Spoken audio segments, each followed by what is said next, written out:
রমজান থেকে শুরু করে ঈদ পরবর্তী সময় পর্যন্ত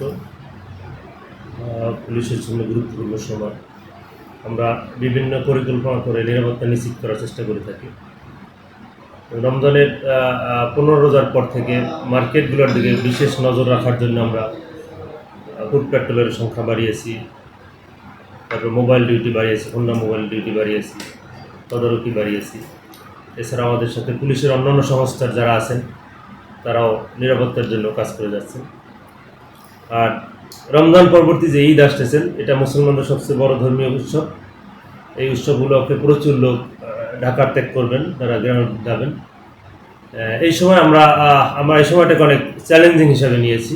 সেটা হলো এই অনেক বাড়িতে লোকজন থাকবেন না, ভাড়াটিয়ারা থাকবেন না। বাড়িওয়ালারা তো প্রায় থাকেন, ভাড়াটিয়ারা বেশিরভাগ যায় ঈদের সময় গ্রামের বাড়িতে যায়। এই ক্ষেত্রে বাড়িওয়ালা এবং ভাড়াটিয়া যারা যাবেন তাদের প্রতি আমাদের অনুরোধ থাকবে যে আপনারা মূল্যবান কোনো জিনিস বাসায় রেখে যাবেন না।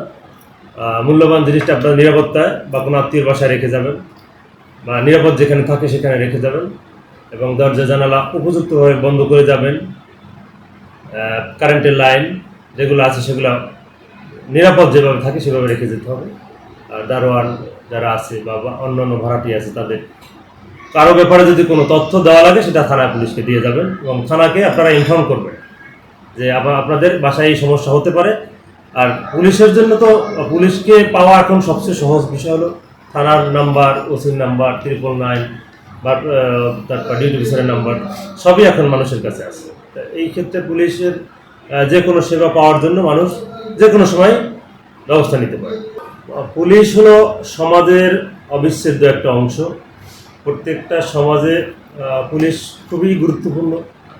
এখন এই পুলিশকে হয়তো কিছু স্বার্থন্যাসী মহল তাদের নিজের কাজে ব্যবহার করে পুলিশকে মানুষের কাছে, সাধারণ মানুষের কাছে খারাপ বানানোর চেষ্টা করেছে।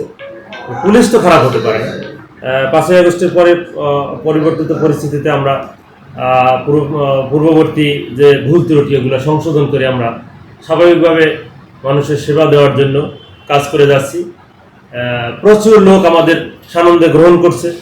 এমনও ঘটনা ঘটেছে, আমরা যখন দায়িত্ব গ্রহণ করেছি এখানে 22শে আগস্ট, সেই প্রচুর লোক আমার সাথে বিনা ডাকে, কোনোক্ষণ ডাকা ছাড়াই তারা আমাকে আসছে, কখন কোথায় কি করতে হবে, কোথায় যেতে হবে।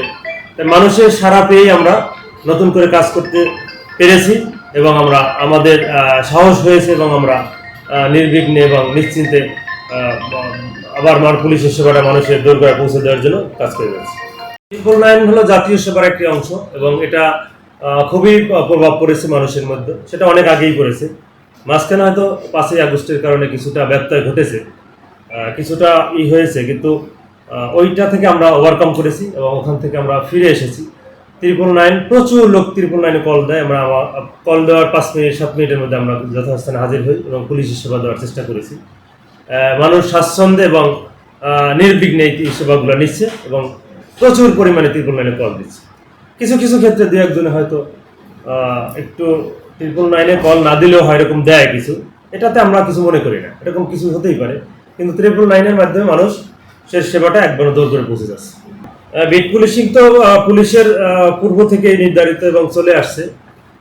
সেক্ষেত্রে আমরা বাড্ডা থানা এলাকায় 6টা অংশে ভাগ করে দিয়েছি। ভাগ করে আমরা 6টা এলাকাকে 6 জনের দায়িত্বে, সকল অফিসার ফোর্সকে আমরা 6টা ভাগে ভাগ করে দিয়েছি, এবং এই যার যার দায়িত্বাধীন এলাকায় সকল সংবাদ তার নখদর বলে থাকে।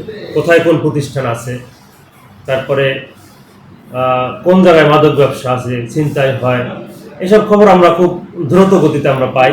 এই বিট পুলিশিংয়ের মাধ্যমে যে বিট অফিসার থাকেন উনি সবসময় যোগাযোগ রাখেন তার দায়িত্বাধীন এলাকা। গার্মেন্টস আছে, হাসপাতাল আছে, স্কুল আছে, কলেজ আছে, অন্যান্য প্রতিষ্ঠান আছে, আর্থিক প্রতিষ্ঠান আছে, ব্যাংক, বিমা, এসব জায়গায় সংবাদের জন্য এই বিট পুলিশিং কাজ করে যাচ্ছেন। এবং এই বিট পুলিশিংয়ের কারণে থানার সকল বিষয়টা আমাদের নখদর্পণে থাকে, এবং আমরা দ্রুত কার্যকর ব্যবস্থা নিতে সক্ষম হই।